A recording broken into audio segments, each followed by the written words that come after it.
what would you like to chat about today or get into? I have a couple things written down. Okay. Remember you had mentioned in your new show about the crystals, Yes, and crystals.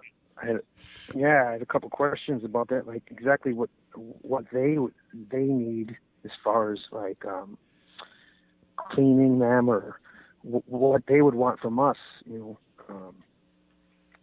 Well, it's for very different from person to person and relationship to relationship, much like the animals we have as pets, including all the way to having wild animals as pets.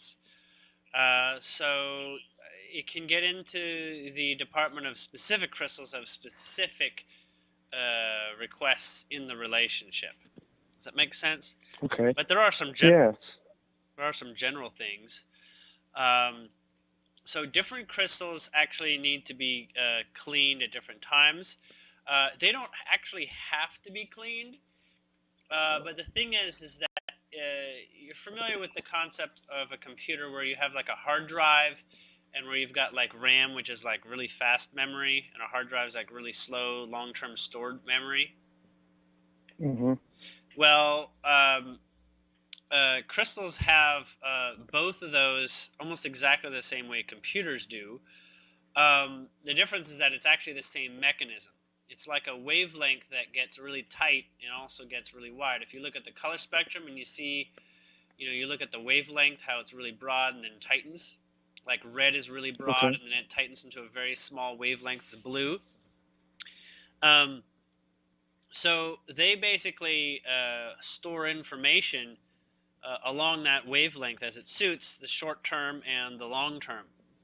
The long term gets to the point where it's so long term that we would say that's the kind of crystal it is. And it affects its appearance, oh, affects what kind of crystal you have, quite literally, right? And its basic attributes, much like being born of a different human race, right? Um, yeah, they can do most of the same things. They just have some natural tendencies towards various abilities.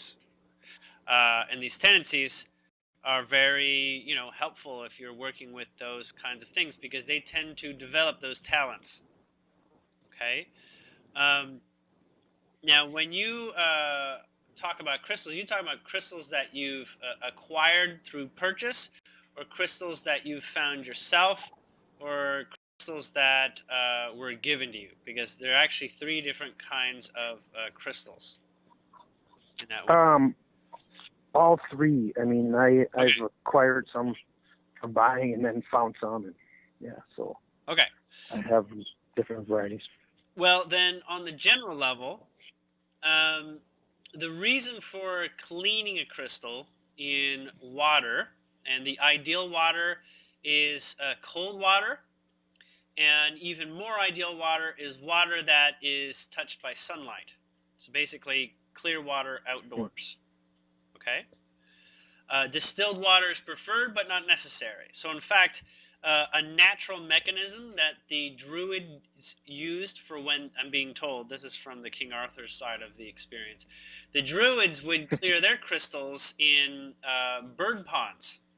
So they'd have like these Hmm. ponds that are above water that are not part of the bacterial, and they basically collect rainwater, and that is a distilled water, and it is separate. And as long as you clear the leaves and stuff like that, it's a very good water to have. And they're made of stone, so these called bird ponds or something like that. Um, and so they're always exposed to the sunlight. That's if you want to talk about treating your crystals like they're on a pedestal and they're royalty, that's what you would do. Okay. Okay. Um, Yeah. but alternatively, cold water under the faucet is fine. But you can let them sit in that bird pond for somewhere around 10 minutes to half an hour, depending on the size of it. Okay. The water tends to clear when it's not in motion, when water is not pouring off the faucet. The water tends to penetrate at a rate of about a millimeter a minute. Okay? Hmm. And so you can see about how long it takes for small crystals. Big crystals can take, hours, essentially.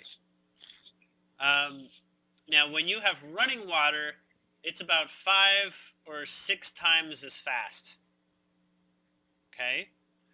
Because there's motion, and motion causes sort of like a sucking effect. All right? Now, the other thing you can do to give your crystals more potency is to have Orgonite nearby and have them exposed to the field of an Orgonite, a piece of Orgonite. Okay? Now, Orgonite has varying depths of efficacy. So there's like the inner circle, there's the outer circle, and then there's a really big outer circle. Okay? And each circle is about 60% less potent than the one before. Okay? In the range, it really depends on how the Orgonite was made and what types of ingredients were used in it. Do you have any Orgonite already? Yes, I do. Okay. So we'll say a fist-sized Orgonite has an average inner circle of around 5 feet in diameter. Okay.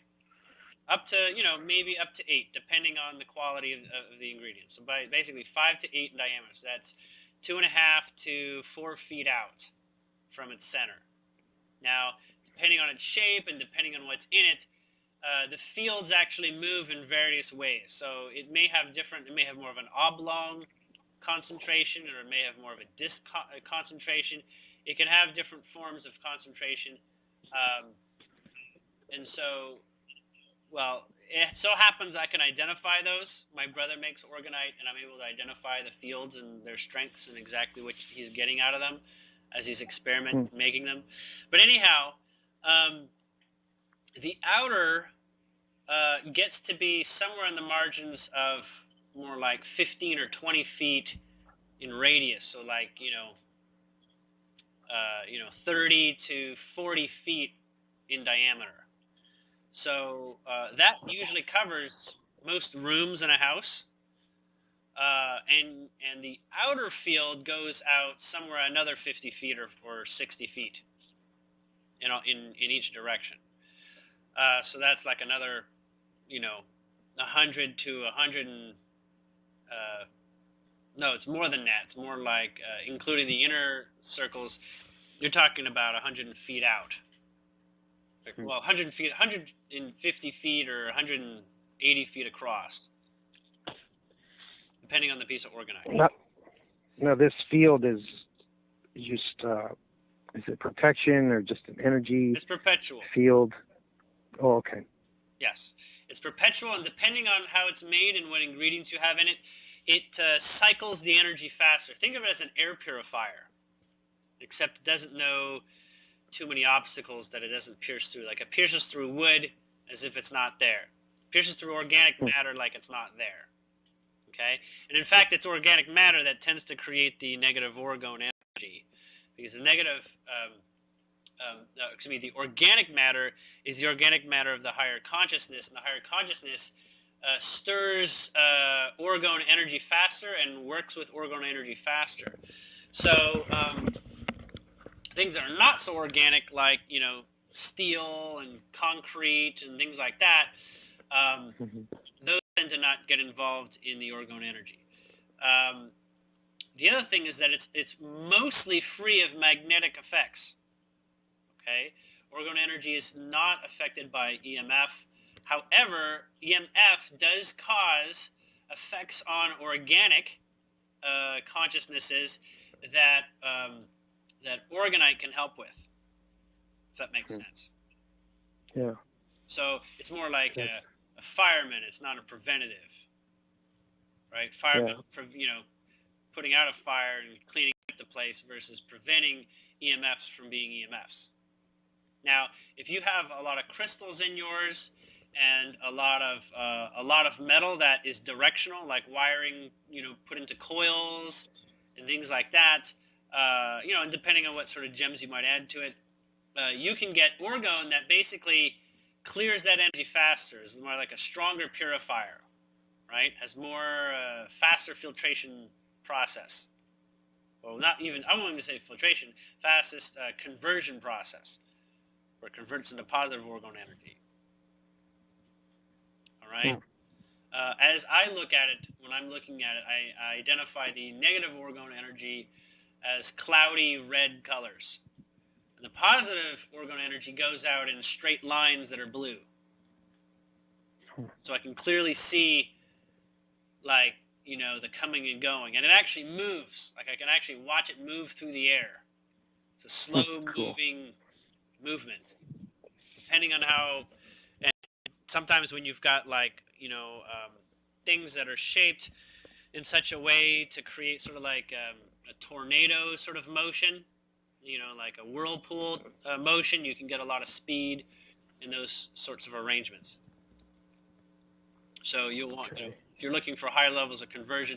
I actually began thinking about it with my brother and realized that there's so much Orgonite and it's getting really popular that I might actually do some sort of service where I illustrate exactly what the orgone field looks like from my perception. Figured it might actually be a useful service. Definitely. So, what about nanotechnology? What do you know about that? No, you gotta be more specific. Well, because you're familiar with Nikki Petsy, right? Yes, or T-Nano. Yeah. That's the T-Nano. Yes. Yeah, T-Nano. Yep. Yeah, that's what I have. That's the Orgonite T-Nano I have. is actually it's Orgonite with programming and a couple specific. See, the thing is, there's crystals in most well-designed Orgonite, and the crystals are given programs, and that's her version. She actually programs the crystals, like a computer. Yeah. Okay. Okay. Yeah. And she has a really, really effective line of communication because she's learned how it works, and she's also gotten a lot of feedback directly in the communication and her relationship with crystals. So she talks with crystals really well. And so essentially, what she's done with the crystals is sort of like built them like a little ship that can do things. All right? And usually she sends them off with programs. But if you wish, you can reprogram crystals whenever you wish, including the programs within Orgonite. You may just have to sort of convince your idea that it's better than what Nikki put into it.